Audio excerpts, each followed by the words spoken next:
ಚಾಲುಕ್ಯರಿದ್ರು. ಕರ್ನಾಟಕದಲ್ಲಿ ಇದ್ದದಂತೆ ಎಲ್ಲರಿಗೂ ಗೊತ್ತಿದೆ. ಅಗದಿ ದೊಡ್ಡ ಚರ್ಚೆ 1923ನೇ ಇಸ್ವಿಯೊಳಗೆ ಇಂಡಿಯನ್ ಆಂಟಿಕ್ವರಿ ವಾಲ್ಯೂಮ್ 52ರಲ್ಲಿ ಹಲ ಮತ್ತು ಪೈಲಂ ಅನ್ನುವಂತ ಪದಗಳ ಬಗ್ಗೆ ಮತ್ತು ಕೆರೆ ಮತ್ತು ಕೆರೆಯ ಅಂದ್ರೆ ಕೆರೆ ಏರಿಯಾ ಅನ್ನುವಂತ ಕೆರೆ ಏರಿಯಾ ಅಂತ ಕೆರೆ ಏರಿಯಾ ಅನ್ನುವಂತ ಪದಗಳ ಬಗ್ಗೆ, ಅದು ಆ ಪದಗಳು ಎಲ್ಲಿಂದ ಬಂದವು ಅನ್ನೋದ್ರ ಬಗ್ಗೆ, ಗುಜರಾತಿನಲ್ಲಿ ಸಿಕ್ಕಂತ ಈ ಪದಗಳ ಬಗ್ಗೆ ಚರ್ಚೆಗಳು ನಡೆದು ಅವರು ತಮ್ಮ ಲೋಕಲ್ ನಾಲೆಡ್ಜ್ ಆಧಾರದ ಮೇಲೆ ಏನೇನೆಲ್ಲ ಬರೆದ್ರು. ದೇ ಡಿಂಟ್ ಕನೆಕ್ಟ್ ಹಲ ಮತ್ತೆ ಪೈಲಂ ಮತ್ತೆ ಕೆರೆ ಏರಿಯಾ ಅನ್ನೋದನ್ನ ಅವರು ಕನ್ನಡಕ್ಕೆ ಕನೆಕ್ಟ್ ಮಾಡ್ಲಿಲ್ಲ. ಬಹಳಷ್ಟು ಚರ್ಚೆಗಳಾಯ್ತು. ಆಮೇಲೆ ಅವ್ರು ಹೇಳ್ತಾರೆ ಇಷ್ಟು ಜಮೀನಿಗೆ ಇಷ್ಟು ಹೊಲ ಅಂತ ಹೇಳ್ತಾರೆ ಅಂತ, ಮತ್ತೆ ಹೊಲಕ್ಕೆ ಹೊಲ ಅನ್ನುವಂತ ಪದ ಕೂಡ ಗುಜರಾತ್ ಅಲ್ಲಿ ಇದೆ ಅಂತ ಅವ್ರು ಹೇಳ್ತಾ ಹೋಗ್ತಾರೆ. ನಾವ್ ಐ ಆಮ್ ಜಸ್ಟ್ ಟೆಲ್ಲಿಂಗ್, ಚಾಲುಕ್ಯರೆಲ್ಲ ಆಳ್ತಾ ಇದ್ರು. ಅವರು ಅಲ್ಲಿ ಹೊಲ ಅನ್ನೋದನ್ನ ಹೊಲ ಮೆಜರ್ಮೆಂಟ್ ಆಫ್ ಲ್ಯಾಂಡ್ ಅನ್ನ ಇಷ್ಟು ಹೊಲ ಅನ್ನೋ ರೀತಿಯಲ್ಲಿ ಅದನ್ನ ಮೆಜರ್ಮೆಂಟ್ ಮಾಡ್ತಾ ಇದ್ರು. ಹಾಗಾಗಿ ಇವತ್ತಿಗೂ ಗುಜರಾತ್ ಅಲ್ಲಿ ಹೊಲ ಅನ್ನೋದಕ್ಕೆ ಏನು ಹೊಲದ ಮೆಜರ್ಮೆಂಟ್ಗೆ ಇಷ್ಟು ಎಕರೆ ಅಂತ ಹೇಳೋದಕ್ಕೆ ಇಷ್ಟು ಹೊಲ ಅನ್ನುವಂತ ಪದ ಇದೆ. ಸೊ ಕನ್ನಡದ ಪದಗಳು ಎಷ್ಟು ಎಲ್ಲೆಲ್ಲಿ ಹೋಗ್ತಾವಂತ I need not go in detail of that. ಆಮೇಲೆ ನಾವು ಇಷ್ಟೊತ್ತಿನವರೆಗೆ ಬರೀ ತಿರುಳುಗನ್ನಡದ ಬಗ್ಗೆ ಮಾತಾಡಿದ್ವಲ್ಲ. ತಿರುಳುಗನ್ನಡವನ್ನ ಮೀರಿ ಏನ್ ಕನ್ನಡಗಳಿದಾವೆ? ಬೆಳ್ಗನ್ನಡ ಹೆಸರು ಕೇಳಿದಿರಿ? ಬೆಳ್ಗನ್ನಡ, ಬೆಳುಗನ್ನಡ, ಅಪ್ಪಟ ಕನ್ನಡ, ಶುದ್ಧ ಕನ್ನಡ, ಅಚ್ಚ ಕನ್ನಡ, ಶುದ್ಧ ಕನ್ನಡ, ಸ್ವಚ್ಛ ಕನ್ನಡ, ಸಕದ್ ಕನ್ನಡ. ಕನ್ನಡದೊಳಗೆ ಇಷ್ಟೊಂದು ವೆರೈಟೀಸ್ ಕನ್ನಡದ ಬಗ್ಗೆ ಮಾತಾಡ್ತಾರೆ. ಸರಿ, ಈಗ ಬೆಳುಗನ್ನಡವನ್ನ ನಾನು ಹೇಳಿ ಮುಂದೆ ಬೆಳ್ವಲ ನಾಡಿಗೆ ಬರ್ತೀನಿ. ನಿನ್ನೆ ಬಹಳಷ್ಟು ಮಂದಿ ಬೆಳ್ವಲ ನಾಡು, ಬೆಳ್ವಲದ ರಾಜಕೀಯ ಧರ್ಮದ ಬಗ್ಗೆ ಬಹಳಷ್ಟು ಮಾತಾಡ್ಕೊಂತ ಇದ್ರು, ಹೇಳಿದ್ರು. ಬಹಳ ಏನು ಅಪ್ರಿಶಿಯೇಟಿಂಗ್ ಪಾಯಿಂಟ್ಸ್ ಎಲ್ಲ ಹಾಕಿ ಹೇಳಿದ್ರು. ಕರ್ನಾಟಕದ ತುಂಬಾ ಬೇಲೂರು, ಬೆಳ್ವಲ, ಬೆಳ್ಳಟ್ಟಿ, ಬೆಳ್ತಂಗಡಿ ಅಂತ ಬೆಳ್ಳ ಅನ್ನುವಂತ ಏನೋ ಪೂರ್ವಾರ್ಧ ಪದವನ್ನ ಇಟ್ಕೊಂಡಿರುವಂತ ಬಹಳಷ್ಟು ಊರುಗಳಿದಾವೆ. ಹಾಗಾದ್ರೆ ಈ ಬೆಳ್ಳ ಅಂದ್ರೆ ಏನು? ಬೆಳ್ಳ ಅಂತಂದ್ರೆ ಬೆರಳೇನು? ಅಥವಾ ಬೆಳ್ಳ ಅಂತಂದ್ರೆ ಬಿಳಿಯ ಏನು? ಬಿಳಿಯ ಅಂದ್ರೆ ವೈಟ್ ಸ್ಕಿನ್ಡ್ ಪರ್ಸನ್. ಅಥವಾ ಏನಿದು ಬೆಳ್ಳ ಅಂದ್ರೆ? ಸುಮೇರಿಯನ್ ಭಾಷೆಯೊಳಗ ಬೆಳ್ ಅಥವಾ ಬೆಲ್ ಅಂದ್ರೆ ದೊರೆ. ಬೇಲೂರು ಅಂದ್ರೆ ದೊರೆಯ ಊರು. ಹೊಯ್ಸಳರ ರಾಜಧಾನಿ ಬೇಲೂರು. ಬೇಲು ಅಂದ್ರೆ ರಾಜ, ಊರು ಅಂದ್ರೆ ಊರು, ಬೇಲೂರು ಅಂದ್ರೆ ದೊರೆಯ ಊರು, ಬೇಲೂರು. ಬೆಳ್ವಲ, ಹೊಲ ಅಂದ್ರೆ ಏನ್ರಿ? ಹೊಲ ಅಂದ್ರೆ ಭೂಮಿ, ಹೊಲ. ಬೆಳ್ವಲ ಅಂತಂದ್ರೆ ದೊರೆಯ ಹೊಲ. ಎಷ್ಟು ಸೈಲೆಂಟ್ ಅದ್ರಿ? ನಾವು ಒಂದಾರು ಚಪ್ಪಾಳೆ ಹೊಡಿತಾ ವಿಚಾರ ಮಾಡಿ, ಸುಮ್ಮನೆ ಚಪ್ಪಾಳೆ ಹೊಡಿದ್ರಿ. ಓಕೆ, ಯಾವ್ದಾರ ಬಿಸಿಲಾಗ ತಂಪಿರ್ಲಿ ಅಂತೇಳಿ. ಓಕೆ, ಯಾಕಂದ್ರೆ ಎರಡು ಕೈ ಒಳಗೆ ಒಂದು ಕೈ ಬಿಸಿ ಆಗ್ಯದ, ಫ್ಯಾನ್ ಹಾಕೊಳಕತೈತಿ. ಏರ್ ಕಂಡೀಷನ್ ರೂಮ್ನಾಗ ಇದ್ವಿ ಅಂತಂದ್ರೆ ಬೇರೆ ರೀತಿ ಇರೋ ಲೆಕ್ಕ. ಸೊ ಬೆಳ್ಳುವಲ ಅಂತಂದ್ರೆ ದೊರೆಯ ಹೊಲ. ಪುಲಿಗೆರೆ ಅನ್ನುವಂತ ಊರ್ ಬಗ್ಗೆ ಬಹಳ ಮಂದಿ ಹೇಳಿದ್ರು, ಲಕ್ಷ್ಮೇಶ್ವರದ ಬಗ್ಗೆ.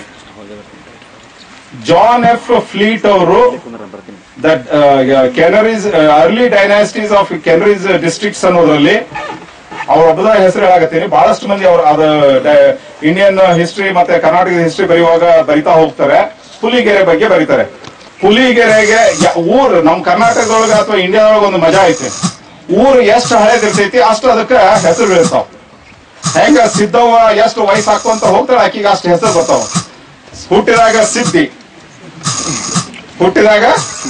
ಸಿದ್ದಿ, ಸ್ವಲ್ಪ ದೊಡ್ಡಕ್ಕೆ ಅಲ್ಲಂತಂದ್ರ ಸಿದ್ದಕ್ಕ, ಲಗ್ನ ಆತು ಮಕ್ಕಳ ಹೋದ್ರ ಸಿದ್ದಮ್ಮ, ಮುದಿಕಾಗಿ ಸುಡುಮಾಳ ಕಡೆ ಹೊಂಟಾಳ ಅಂತಂದ್ರ ಸಿದ್ದವ್ವ. ಹಂಗ ನಮ್ಮ ಪುಲಿಗೆರೆಗೆ ಸತಿಗೆ ಬಹಳ ಊರದಾವ್, ಬಹಳ ಊರದಾವ್. ಸೊ ಏನು ಹೆಸರುಗಳದಾವ್? Puligere, Pulikara Nagara, Rakatapura, Raktapura, Lakshmeshwara, what not. ಯಾವ್ಯಾವ ಪದ ಹೆಂಗ್ ಬಂತು ಅಂತ ಬಹಳಷ್ಟು ಮಂದಿ ಹೇಳ್ಕೊಂಡು ಹೋಗ್ತಾರೆ. I will not go in detail of that. I will just tell ಕನ್ನಡದೊಳಗೆ, ಸಂಸ್ಕೃತದ ಫಸ್ಟ್ ಹೇಳ್ತೀನಿ. ಪುಲ್ ಅಂದ್ರೆ ಮಹಾನ್, ಸಂಪತ್ತು, ಸಿರಿ ಅಂತ ಅರ್ಥ. ಫುಲ್ ಆಕ್ಚುಲಿ ಫುಲ್ ಆ ರೀತಿ. ಅದೇ ರೀತಿ ಕನ್ನಡದೊಳಗೆ ಪುಲಿ, ತುಳುದೊಳಗೆ ಪುಲಿ ಅಂತಂದ್ರೆ ತುಳು ನಮ್ಮ ಅತ್ಯಂತ ಬ್ರದರ್ಹುಡ್, ಸಿಸ್ಟರ್ಹುಡ್ ಇರುವಂತ ಭಾಷೆ ತುಳು ಭಾಷೆ. ಆ ತುಳು ಭಾಷೆಯಲ್ಲಿ ಪುಲಿ ಅಂತಂದ್ರೆ ಸಿರಿ ಸಂಪತ್ತು. ಕಣ್ಣು ಕಾಣಿಸು, ಸೋಲ್ಸು, ಗೆಲ್ಸು, ಹಂಗೇನೆ ಹೊಲ ಹೊಲ್ಸು, ಹೊಲದಿಂದ ಬರೋದು ಹೊಲ್ಸು, ಕಣ್ಣಿಂದ ಬರೋದು ಕಾಣಿಸು, ಗೆಲ್ಲದಿಂದ ಬರೋದು ಗೆಲ್ಸು. ನಾ ಯಾಕೆ ಮಾತು ಹೇಳಾಕತ್ತೀನಿ ಅಂತಂದ್ರೆ, ಹೊಲ್ಸು ತಿನ್ನುವವನೇ ಹೊಲೆಯ. ಸೊ ಒಂದು ಪುಸ್ತಕ ಇದೆ, ಹೊಲೆಯರ ಕಾನೂನು ಅಂತೇಳಿ. ಪ್ರಕಟ ಇದು ಆಗಿಲ್ಲ, ಬಟ್ ಏನ್ ಮಾಡ್ತಾರೆ, ತಲೆಮಾರುಗಳಿಂದ ಏನ್ ಮಾಡ್ತಾರೆ, ಒಂದು ನೋಟ್ಬುಕ್ ಇಂದ ಇನ್ನೊಂದು ನೋಟ್ಬುಕ್ ಅದನ್ನು ಬರೆದು ತಮ್ಮ ಜಾತಿಯೊಳಗೆ ಸರ್ಕ್ಯುಲೇಷನ್ ಒಳಗೆ ಇಟ್ಕೊಂಡಾರ. ಹೊಲೆಯರ ಕಾನೂನು.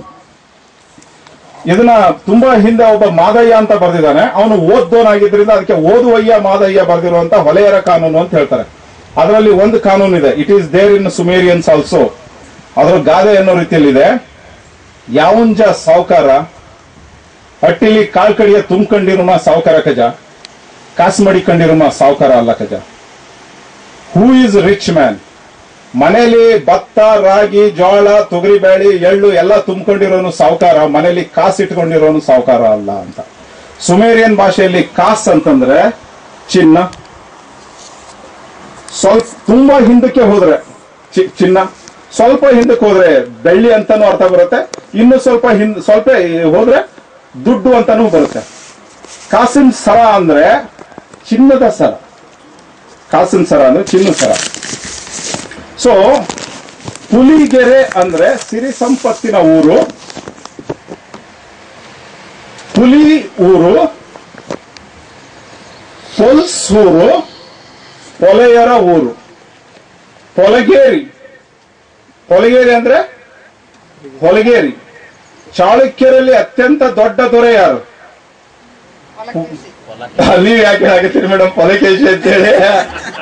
ಹುಡುಗರು ಹೇಳ್ತಾರ ಅಂತ ಅನ್ಕೊಂಡಿದ್ದೆ ನಾನು. ಹುಡುಗರು ಸುಮ್ಮನೆ ಕೂತಾರ, ಮೇಡಮ್ ಅವ್ರು ಆಗತ್ತಾರ. ಥ್ಯಾಂಕ್ ಯು, ಬಹಳ ಸಂತೋಷ. I am very very happy. Actually Pulakeshi ಆದ್ರೆ ನಮ್ಮ ಯೂನಿವರ್ಸಿಟಿಗಳಲ್ಲಿ, ನಮ್ಮ PUC ಒಳಗೆ, SLC ಒಳಗೆ ಏನ್ ಕಲಿಸ್ಲಿಕ್ಕತ್ತೇವೆ ನಾವು? ಪುಲಿಕೇಶಿ ಅಂತ ಕಲಿಸ. ಕೇಸಿನೂ ಅಲ್ಲ, ಕೇಶಿ ಅಂತ ಕಲಿಸ್ಲಿಕ್ಕತ್ತೇವೆ. ಅವ ಹುಲಿ ಹಂಗ ಕೂದ್ಲ ಇತ್ತು ಅವನಿಗೆ, ಅದ್ರ ಸಲುವಾಗಿ ಅವ ಪುಲಿಕೇಶಿ ಅನ್ನಾಕತ್ತೀವಿ. I am telling you one thing, ನಾವು ಇತಿಹಾಸವನ್ನ ಮರೆಮಾಚಿ ಪುಸ್ತಕ ಬರೀಲಿಕ್ಕತ್ತೀವಿ, ಮತ್ತೆ ಮರೆಮಾಚಿ ಇತಿಹಾಸ ಕಲಿಸ್ಲಿಕ್ಕತ್ತೀವಿ. ಅವ ಪೊಲಕೇಶಿ, ಅವ ಹೊಲಗೇರಿಯನ್ನ ಆಳ್ತಾ ಇದ್ದಂತ ಹೊಲೆಯ. ಕೇಸಿ ಅಂತಂದ್ರೆ ಮಾಡ್ಸೋನು. ಈಗ್ಲೂ ಏನ್ ಕೇಸ್ ಮಾಡಿದ್ಯಾ ನೀನು, ಬೋ ಆಡ್ತೀಯ, ನೀವ್ ಮಾಡಿರೋದು ಕಾಣ, ನಾಲ್ಕು ಅಂಕಣದ ಅಟ್ಟಿಯ ಹುಟ್ಟಿಸ್ಬಿಟ್ಟಿದ್ಯಾ 10 ಐಕಳನ್ನ. 10 ಐಕಳಿಗೆ ಗೀಟ್ ಹೊಡೆದು ಕೊಟ್ಬಿಟ್ರೆ ಅರ್ಧ ಅಂಕಣನು ಬರುದಿಲ್ಲ. ಈ ಅಂಕಣ ಕೇಸ್ ಮಾಡಿಬಿಟ್ಟು ಎಷ್ಟೋ ನೀ ಆಡಿಯೇ. ಕೇಸ್ ಅಂದ್ರೆ ಮಾಡಿಸಿ, ಬೈ ಹ್ಯಾವಿಂಗ್ ಡನ್ ಅಂತ ಕೇಸಿ ಅಂತ. ಕೇಸು ಅಂತಂದ್ರೆ ಮಾಡಿಸು ಅಂತ. ಹೊಲ ಕೇಸಿ ಅಂತಂದ್ರೆ ಹೊಲ ಮಾಡ್ಸೋನು ಅಂತ. ಹೊಲ ಮಾಡ್ಸೋನು ಅಂತಂದ್ರೆ ಹೊಲವನ್ನ ಆಳುವವನು ಅಂತ. ಅವನು ದುಡಿತಾನೂ ಇದ್ದ, ಆಳ್ತಾನೂ ಇದ್ದ. ಹೆಂಗ ಗೌಡ್ರು ಪಾಪ ಬೈಕ್ ನಾಗ ಬರುವಾಗ ಅಗದಿ ಚಂದನ ಡ್ರೆಸ್ ಹಾಕಿರ್ತಾರ, ಹೊಲಕ್ ಹೋದ್ಕೊಳ್ಳಿ ಎಲ್ಲ ತೆಗೆದಿಟ್ಟು ಬನ್ನಿ ಗಿಡಕ್ಕೆ ಹಚ್ಚಿ ಹೊಲದಾಗ ದುಡಿತಾರ. ಹಂಗ that is how the administration started. ಯಾವ ದೊರೆಗಳು ಪುತಕ್ಕಿನ ಮ್ಯಾಲಿನಿಂದ ಬೀಳಲಿಲ್ಲ, ನೆಲದಿಂದ ಹುಟ್ಟಿದ್ರು. ಆಮೇಲೆ ಈ ಪೊಲಕೇಶಿ ಬರೀ ಚಾಲುಕ್ಯರಲ್ಲಿ ಸಿಗ್ತಾನೇನೋ? ಗುಜರಾತಿನ ಚಾಲುಕ್ಯರಲ್ಲಿ ಸಿಗ್ತಾನ, ಬಾದಾಮಿ ಚಾಲುಕ್ಯರಲ್ಲಿ ಸಿಗ್ತಾನ, ನಾಗುಳರ ಪೊಲ್ಲಬ್ಬೆ ಅಂತೇಳಿ ಬರ್ತಾಳ. ಬಹಳ ಕಡೆ ಬರ್ತಾವೆ ಇವರು, ಪೊಲ್ಲರು ಮತ್ತೆ ಪೊಲೆಯರು ಅಂತೇಳಿ. ಯಾಕೆ ಈ ಮಾತು ಹೇಳಕತ್ತೀನಿ ಅಂದ್ರೆ, ಈ ನಾಗರ ಖಂಡದ ನಾಂಗ ಜನರು, ಈ ಚಾಲುಕ್ಯರು ಎಲ್ಲರೂ ಒಂದೇ. ಕಾಲಘಟ್ಟದಲ್ಲಿ ಬೇರೆ ಬೇರೆ ಹೆಸರುಗಳಿಗೆ ತಗೊಂಡು ಇವರು ಬೇರೆ ಬೇರೆ ದೊರೆಗಳಂತ ಹೇಳಿ ಅನ್ನಿಸ್ಕೊಂಡ್ರು. ಆದ್ರೆ ಒಬ್ರು ಇನ್ನೊಬ್ಬರಿಗೆ ಬ್ಯಾಟನ್ ಅನ್ನ ನೀಡಿದ್ರು. ಬ್ಯಾಟನ್ ನೀಡುವಾಗ ಹೊಡೆದಾಡಿ ಬ್ಯಾಟನ್ ಕಸ್ಕೊಂಡ್ರು ಅಥವಾ ಪ್ರೀತಿಲೇ ಕೊಟ್ರು, ದಟ್ ಇಸ್ ಅ ಕ್ವಶನ್. ಯಾಕಂದ್ರೆ ಪಲ್ಲವರು ನಾಗದೊರೆಗಳ ಮಗಳನ್ನ ಮದುವೆ ಮಾಡ್ಕೊಂಡಿದ್ರಿಂದ ಅವ್ರಿಗೆ ಅಧಿಕಾರ ಬಂತು ಅಂತೇಳಿ ಇವ ಹೇಳ್ತಾನೆ, ಯಾರೋ ಜೋವಿಯಲ್ ದುಬ್ರಾಯಿಲ್ ಹೇಳ್ತಾನೆ. ಫ್ರೆಂಚ್ ಭಾಷೆ ಒಳಗೆ ಬರ್ದ ಅದನ್ನ ದಿ ಪಲ್ಲವಾಸ್ ಅಂತೇಳಿ. ಆಮೇಲೆ ಇಂಗ್ಲಿಷ್ ನೊಳಗೆ ಟ್ರಾನ್ಸ್ಲೇಷನ್ ಆಯ್ತದು. ನಾ ಯಾಕೆ ಈ ಮಾತು ಹೇಳಾಕತ್ತೀನಿ ಅಂದ್ರೆ, ಕನ್ನಡ ಅನ್ನೋದು ರಾಜರ ಕನ್ನಡ ಅಂತ ನೀವು ಅಂದ್ಕೊಂಡ್ರೆ ಹೌದಲ್ಲ. ಕನ್ನಡ ಅಂತಂದ್ರೆ ಹೊಲದಾಗ ದುಡಿಯುವವರ ಕನ್ನಡ. ಏನ್ರಿ ಪ್ರೀತಿ ನೋಡ ಸತಿ ಬಾಯಿ ಒಳಗೊಟ್ಟೈತಿ. I am very sorry, I am not accustom to all this. ಸರಿ, ಇರೋ ಲೆಕ್ಕ. ಆಮೇಲೆ ಏನಂದ್ರ, ತಿರುಳುಗನ್ನಡ ಅರಮನೆ ಒಳಗೆ ಮಾತನಾಡ್ತಾ ಇದ್ದಂತ ಕನ್ನಡ ಅಂತ ತಕ್ಷಣ ಅರಮನೆ ಒಳಗೆ ಮಾತಾಡ್ತ ಬರೀ ರಾಜರು ಮಾತಾಡ್ತಾ ಇದ್ರು ಅಂತ ಹೇಳಲ್ಲ. ಹೊಲದಾಗ ದುಡಿತಾ ಇದ್ದವರು, ಅವರಿಗೆ ಸಹಾಯಕರಾಗಿದ್ದವರು, ಅವ್ರ ಅಂತಂದ್ರೆ ಅವಾಗ ಸಹಾಯಕರು, ಆಮೇಲೆ ಮುಂದೆ ಜಾತಿ ಜನಾಂಗಗಳು ನಿರ್ಮಾಣ ಆದ್ರು. ಸೊ ಆ ರಾಜರ ತಿರುಳುಗನ್ನಡ ನಾವು ಇವತ್ತು ಮಾತಾಡ್ತಾ ಇರುವಂತ ತಿರುಳುಗನ್ನಡ. ಅವರು ಬಸ್ ಸ್ಟ್ಯಾಂಡ್ನಾಗ ಕುಂತ್ಕೊಂಡು ಚುಟ್ಟ ಸೇದ್ಕೊಂಡು ಮಾತಾಡಿದ್ರು ತಿರುಳುಗನ್ನಡ, ಬಸ್ನಾಗ ಹೊಂಟಿದ್ರು ತಿರುಳುಗನ್ನಡ, ವಿಧಾನಸೌಧದಾಗ ನಿಂತ್ಕೊಂಡು ಮೊಬೈಲ್ ನೋಡಕತ್ತಿದ್ರು ಅವ್ರು ಮಾತಾಡೋದು ಪರಸ್ಪರ ಕಿವ್ಯಾಗ ತಿರುಳುಗನ್ನಡ. ಅಷ್ಟ ಯಾಕೆ, ಲಕುಳೀಶ ಲಜ್ಜಾ ಗೌರಿ ಕೂಟಾಗ ಮಾತಾಡ್ತಾ ಇದ್ದದ್ದು ಕೂಡ Tirulugannada. So this is the Tirulugannada, this is the bhashe. ನಾವು ಇಷ್ಟೆಲ್ಲ ಮಾತಾಡಿದ್ವಿ. ಬೆಳ್ಳುಡಿ ಅಂತಂದ್ರೆ ರಾಜನ ನುಡಿ. ಅಪ್ಪಟ ಕನ್ನಡ ಅಂದ್ರೆ ಅಪ್ಪ ಅಂದ್ರೆ ಒಡೆಯ. ಪಂಪ ಅಂತಂದ್ರೆ ಮೂಲ ಕನ್ನಡದಲ್ಲಿ ಹಂಪ. ಒಂದು ಮಾಲವಿ ಅಂತ ಒಂದು ದೇಶ ಇದೆ ಈ ಆಫ್ರಿಕಾದಲ್ಲಿ, ಕೀನ್ಯಾ, ಸೆನೆಗಲ್, ಮಲಾವಿ ಅಂತ ದೇಶ ಇದೆ. ಆ ಮಲಾವಿ ದೇಶದಲ್ಲಿ ಏನು ಭಾಷೆ ಮಾತಾಡ್ತಾರೆ ಅದಕ್ಕೆ ಮಾಲವಿ ಅಂತ ಭಾಷೆ ಹೇಳ್ತಾರೆ. Okay, now I connected Malwa people to only Karnataka Indian states. Now I will connect the different countries of the world.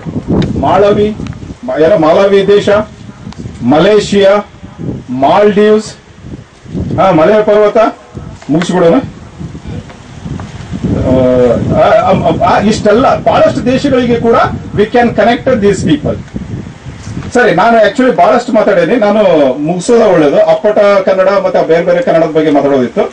Hampa ಅಂದ್ರೆ ಮಾಲವಿ ಭಾಷೆಯಲ್ಲಿ ಫಾದರ್ ಅಂತ ಅರ್ಥ, ಪಂಪ ಅಂದ್ರೆ ಫಾದರ್ ಅಂತ ಅರ್ಥ.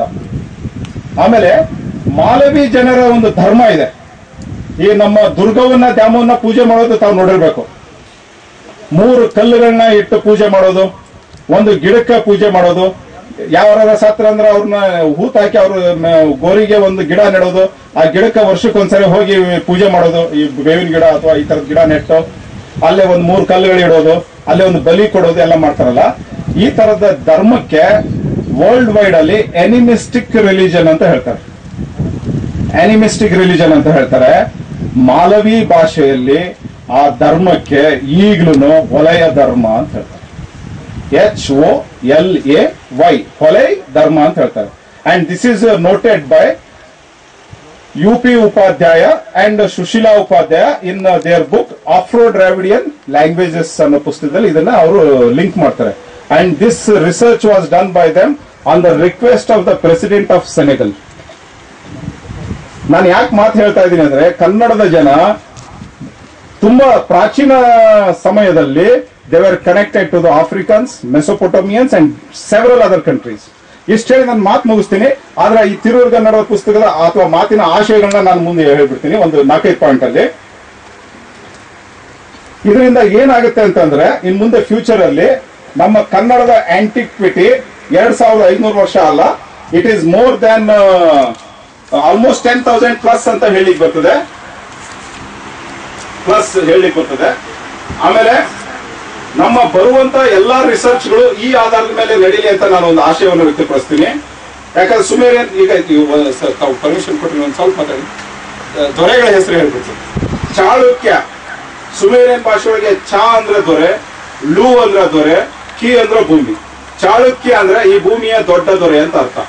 ಸಾಳುವ ಅಂದ್ರೆ ಸಾ ಅಂದ್ರೆ ದೊರೆ, ಲು ಅಂದ್ರೆ ದೊರೆ, ವ ಅಂದ್ರೆ ಅವನು ದೊಡ್ಡ ದೊರೆ ಅಂತ ಅರ್ಥ. ಸಂಘ ಅಂದ್ರೆ ಸುಮೇರಿಯನ್ ಭಾಷೆ ಒಳಗೆ ದೊರೆ, ಸಂಘ ಅಂದ್ರೆ ದೊರೆ. ಪಪಾಕೋ ಮಹೇಶ್ವರ, ಸಂಗಾತನ ಕಣಿ ಪಪಾಕೋ ಮಹೇಶ್ವರ. ಇಲ್ಲಿ ಸಂಘ ಅಂದ್ರೆ ಏನು ಅಂತೇಳಿ ನಮ್ಗೆ ಗೊತ್ತಿಲ್ಲ ಅಂತೇಳಿ ಬಹಳ ಮಂದಿ ಬರೆದ್ರು. ಬಾದಾಮಿ ಚಾಲುಕ್ಯರ ಸಂಪುಟ ಇದ್ರೊಳಗೆ ಹಂಪಿ ಯೂನಿವರ್ಸಿಟಿ ಅವರು ಹಂಪ ನಾಗರಾಜ್ ಅವರೇ ಹೇಳಿದ್ರು, ಸಂಘ ಅಂದ್ರೆ ಮೋಸ್ಟ್ಲಿ ಅದು ಬುದ್ಧಿಸ್ಟ್ ಸಂಘ ಇರ್ಬೋದು, ಅದು ದೊಡ್ಡ ಗ ಬರೆಯೋದ್ರ ಬದಲಿ ಸಣ್ಣ ಗ ಬರ್ದಾರ, ತಪ್ಪು ಮಾಡ್ಯಾರ ಅಂತೇಳಿ ಅನ್ನೋ ರೀತಿಲಿ ಬರೆದ್ರು. ಸಂಗಾತನ ಕಣಿ ಅಂತಂತಂದ್ರೆ ಚಾಳುಕ್ಯ ದೊರೆಯ ಕಣಿ. ಸಂಗಮ ಲಿಟ್ರೇಚರ್, ಸಂಗಮ ಲಿಟ್ರೇಚರ್ ಅಲ್ಲಿ ಕುಂತ್ಕೊಂಡು ಬರಿತಾ ಇದ್ದವರು ತಿರುವಳ್ಳುವರ್, ತಿರು ಅವ್ವಯ್ಯರ್, ತಿರು ಅಂತ ಬರ್ತಾರೆ. ಆ ಸಂಗಮ ಲಿಟ್ರೇಚರ್ ಮಾ ಅಂದ್ರೆ ಗ್ರೇಟ್, ಸಂಘ ಅಂದ್ರೆ ದೊರೆ, ದೊಡ್ಡ ದೊರೆಯ ಆಸ್ಥಾನದಲ್ಲಿ ಇದ್ದಂತ ಆಸ್ಥಾನಿಕರು ಬರೆದಿರುವಂತಹ ಕಾವ್ಯ ಸಂಗಮ ಲಿಟ್ರೇಚರ್. ಸಾಳುಂಕಿ, ಹೊಯ್ಸಳ. ಸುಮೇರಿಯನ್ ಭಾಷೆಯೊಳಗೆ ಮತ್ತೆ ಕನ್ನಡದೊಳಗೆ, ಪ್ರಾಚೀನ ಕನ್ನಡದೊಳಗೆ ಸಳ ಅಂದ್ರೆ ನೇಗಿಲು, ಹೊಯ್ ಅಂತಂದ್ರೆ ಹೊಡಿ, ಹೊಯ್ಸಳ ಅಂದ್ರೆ ನೇಗಿಲು ಹೊಡೆಯುವವರು. ಹೊಯ್ಸಳರು ಅಂತಂದ್ರೆ ನೇಗಿಲು ಹೊಡೆಯುವವರು, ಚಾಳುಕ್ಯರು ಅಂದ್ರೆ ಹೊಲ ಮಾಡುವವರು. ಸಾತ್ವಾನ ಆಕ್ಚುಲಿ ಹೇಳ್ಬೇಕಂದ್ರೆ ಅವರಲ್ಲಿ ಬರುವಂತ ಮೊದಲನೆಯ ದೊಡ್ಡ ದೊರೆ ಹಲ. ಹಲ ಅಂದ್ರೆ ನೇಗಿಲು, ಸಾತ್ವಾನರಲ್ಲಿ. ವಾಹನ ಹಾಕುವಂತ ಅವಶ್ಯಕತೆ ಇಲ್ಲ ನನ್ನ. ಆಮೇಲೆ ಪುಳಮಾಯಿ ಅಂತ ಬರುದು ಬಹಳಷ್ಟು ಮಂದಿ. ಗ್ರೀಕ್ ಬರಹಗಾರರಲ್ಲಿ ಅವನ ಹೆಸರು ಪುಳಮಾಯಿ ಅಲ್ಲ, ಅವನ ಹೆಸರು ಪೊಲೊಮಾಯಿಸ್ ಅಂತ. ಸುಮೇರಿಯನ್ ಭಾಷೆಯಲ್ಲಿ ಇಸ್ ಅಂದ್ರೆ ಒಡೆಯ, ಮಾ ಅಂದ್ರೆ ಗ್ರೇಟು, ಪೊಲೊ ಅಂದ್ರೆ ಕನ್ನಡದೊಳಗೆ ಹೊಲ. ಪೊಲೊಮಾಯಿಸ್ ಅಂತಂದ್ರೆ ಈ ಹೊಲದ ದೊಡ್ಡ ಒಡೆಯ, ಪೊಲೊಮಾಯಿಸ್. ಆಮೇಲೆ ಇನ್ನೊಂದು ಚಂದ್ರಗುಪ್ತ ಮೌರ್ಯ. ಗ್ರೀಕ್ ಬರಹಗಾರರಲ್ಲಿ ಅವರ ಹೆಸರು ಸಂದ್ರಕೂಟಸ್ ಅಂತ, ಸಂದ್ರಕೂಟಸ್ ಅಥವಾ ಸಂದ್ರಕೂಟಾಯಿಸ್ ಅಂತ. ಬಾಣಸಂದ್ರ, ಖ್ಯಾತಸಂದ್ರ, ಮಲ್ಲಸಂದ್ರ, ಹಿಂಗ ಸಂದ್ರ ಸಂದ್ರ ಸಂದ್ರ ಅಂತ ಬರುವ ಊರುಗಳಲ್ಲಿ ಶಿವನ ಸಂದ್ರ, ಅದನ್ನ ಇವತ್ತು ಶಿವನ ಸಮುದ್ರ ಮಾಡ್ಯಾರ, ಬಾಣ ಸಮುದ್ರ ಅಂತ ಮಾಡ್ಯಾರ. ಅದು ಸಮುದ್ರ ಅಲ್ಲ. ಯಾರಿಗೆ ನಮ್ಮ ಕನ್ನಡ ಅರ್ಥ ಆಗಲಿಲ್ಲ, ಯಾರಿಗೆ ನಮ್ಮ ತಿರುಳು ಕನ್ನಡ ಅರ್ಥ ಆಗಲಿಲ್ಲ, ಅವರು ತಮ್ಮ ಭಾಷೆಯಲ್ಲಿ ಕೊಟ್ಟಂತ ಪದ ಸಮುದ್ರ. ಪಕ್ಕ ಆಡುಗನ್ನಡದಲ್ಲಿ ಈಗಲೂ ಲೋಕಲ್ ಜನರು ಅದಕ್ಕೆ ಸಂದ್ರ ಅಂತ ಹೇಳ್ತಾರೆ. ಬಾಣಸಂದ್ರ ಅಂದ್ರೆ ಬಾಣ ದೊರೆಯ ಊರು. ಯಾಕೆಂತಂದ್ರೆ ಸ ಅಂದ್ರೆ ದೊರೆ, ಇಂದ್ರ ಅಂದ್ರೆ ಅವನ ಊರು. ಬಾಣ ದೊರೆಯ ಊರು ಬಾಣಸಂದ್ರ, ಖ್ಯಾತ ದೊರೆಯ ಊರು ಖ್ಯಾತಸಂದ್ರ, ಶಿವ ಅನ್ನುವಂತ ದೊರೆಯ ಊರು ಶಿವನ್ ಸಂದ್ರ. ಆಮೇಲೆ ಎಲ್ಲಮ್ಮನ ಬಗ್ಗೆ ಎಲ್ಲರೂ ಎಲ್ಲರ ಅಮ್ಮ ಎಲ್ಲಮ್ಮ ಅಂತ ಹೇಳ್ತಾರೆ. ಸುಮೇರಿಯನ್ ಭಾಷೆ ಒಳಗೆ ಎಲ್ ಅಂತಂದ್ರೆ ಮೇಲಿನ, ಬೆಟ್ಟದ ಮೇಲಿನ ಅಂತ ಅರ್ಥ. ಎಲ್ಲಮ್ಮ ಅಂದ್ರೆ ಬೆಟ್ಟದ ಮೇಲಿನ ಅಮ್ಮ. ನೀರ್, ಎಳೆಯ ನೀರಲ್ಲ, ಅದು ಮೇಲ್ಗಡೆ ಇರುವ ನೀರು, ನೀರು. ಕುಂತಳದ ಬಗ್ಗೆ ಮಾತಾಡೋದನ್ನ ನಾ ಕೂತ್ರು ಬಹಳ ತಪ್ಪಾಗಿತ್ತು ಸರ್, ಪ್ಲೀಸ್ ಬಹಳ ಎಕ್ಸ್ಕ್ಯೂಸ್ ಮಾಡ್ರಿ. ಕುನ್ ಅಂತಂದ್ರೆ ಬಾಲ, ಕುನ್ ಅಂದ್ರೆ ಬಾಲ, ಕುಂತಳ ಅಂತಂದ್ರೆ ಬಾಲ ಊರಿ ಇರುವಂತ ಜಾಗ. ಕುಂತ್ಕ ಬಾಲವನ್ನ ಊರು. ಕುಂದ್ರು, ಕುಂತ್ಕ, ಕುಂತಳ. ಕುಂತಳ ಅಂತಂದ್ರೆ ತಳವನ್ನ ಊರಿರುವಂತಹ, ಬಾಲವನ್ನ ಊರಿರುವಂತಹ ಜಾಗ. ಯಾರು? ನಮ್ಮ ಜನ. ಕುಂತಳ. ಮಾ ಇಶ್ ಅಂದ್ರೆ ನಾ ಎಮೆ ಅಂತ ಹೇಳಿದಲ್ಲ, ಎಮೆ ಹಿಂಗೇರು ಅಂತಂದ್ರೆ ಅವ್ರ ಭಾಷೆ ಅಂತ. ಮಾ ಇಶ್ ಅಂತಂದ್ರೆ ಗ್ರೇಟ್ ಇಶ್, ಈಸ್, ಅದು ಈಶಾ ಅಲ್ಲ, ಇಸ್. ಮಾ ಇಸ್ ಅಂತಂದ್ರೆ ದೊಡ್ಡ ಒಡೆಯ. ಅವ ಎಮ್ಮಿ ಹಂಗ ಮೈ ಇಟ್ಕೊಂಡಿರವ, ಕರ್ಗಿರವ, ಅಸೈವ ಕಾಣ್ತಿರವ, ಒಣದ ಮಾರಿ ಇಟ್ಕೊಂಡು ಹಿಂಗ ಅಡ್ಡಾಡ್ತಿದ್ದವ. ಆಕಿಗೆ ಚಾಮುಂಡೇಶ್ವರಿ ಹೋಗಿ ಹೊಡಿಲಿಲ್ಲ ಆಕಿಗೆ. ತಿರುಳು ಕನ್ನಡದೊಳಗ ಆಕಿಗೆ ಹೋಗಿ ಹೊಡೆದವರು ಚಾಮಿ ಆಕಿಗೆ ಹೊಡೆದವರು. ತಿರುಳು ಕನ್ನಡದೊಳಗ ಅಥವಾ ಪ್ರಾಚೀನ ಕನ್ನಡದೊಳಗ ಅಥವಾ ಸುಮೇರಿಯನ್ ಭಾಷೆದೊಳಗ ಅಥವಾ ಮಾಳವ ಭಾಷೆದೊಳಗ ಚ ಅಂದ್ರೆ ದೊರೆ, ಮೀ ಅಂದ್ರೆ ಹೆಂಗಸು, ಚಾಮಿ ಅಂದ್ರೆ ದೊರೆ ಹೆಂಗಸು ಅಂತ, ಅಂದ್ರೆ ರಾಣಿ ಅಂತ. ದೊರೆಯ ಹೆಂಗಸು ಹೋಗಿ ಹೊಡೆದಿದ್ದು ಯಾರಿಗೆ? ಮಾಯಿಸ್ಗೆ ಅಂದ್ರೆ ಮಹಿಷಾಸುರಗೆ ಸುಮೇರಿಯನ್ ಭಾಷೆಯೊಳಗೆ ಸುರ್ ಅಂತಂದ್ರೆ ಬೆಟ್ಟ, ಸೂರ್ಯ ಅಂತಂದ್ರೆ ಬೆಟ್ಟದವನು, ಸೂರಜ್ ಅಂದ್ರೆ ಬೆಟ್ಟಕ್ಕೆ ಹತ್ತಿರದವನು, ಅಂದ್ರೆ ಹತ್ತಿರದವನು, ಸೂರಜ್ ಸೂರ್ಯ. ದಯಮಾಡಿ ತಿರುಳುಗನ್ನಡವನ್ನ ನೋಡಿ. ಈ ಪದ ನಿಜವಾಗಿ ಅಪ್ಪಟ ಕನ್ನಡ ಹೌದೋ ಅಲ್ಲೋ, ಈ ಶಿಲಾಶಾಸನದೊಳಗೆ ಈ ಪದ ಬಂದೈತಿ ಅಂತಂದ್ರೆ ಇದು ಕರೆಕ್ಟ್ ಹೌದೋ ಅಲ್ಲೋ.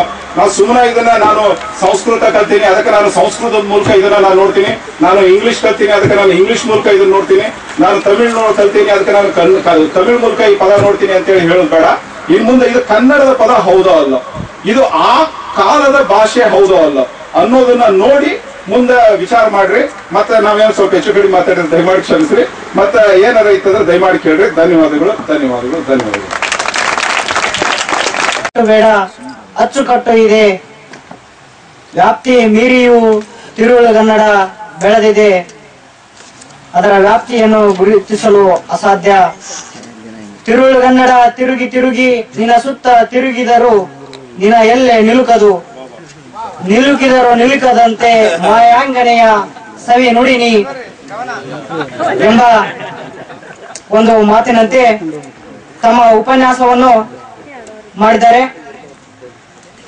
ವೃತ್ತಿ ಪೊಲೀಸ್ ಇಲಾಖೆಯಲ್ಲಿ ಆದರೂ ಕೂಡ ಪ್ರವೃತ್ತಿ ಸಾಹಿತ್ಯ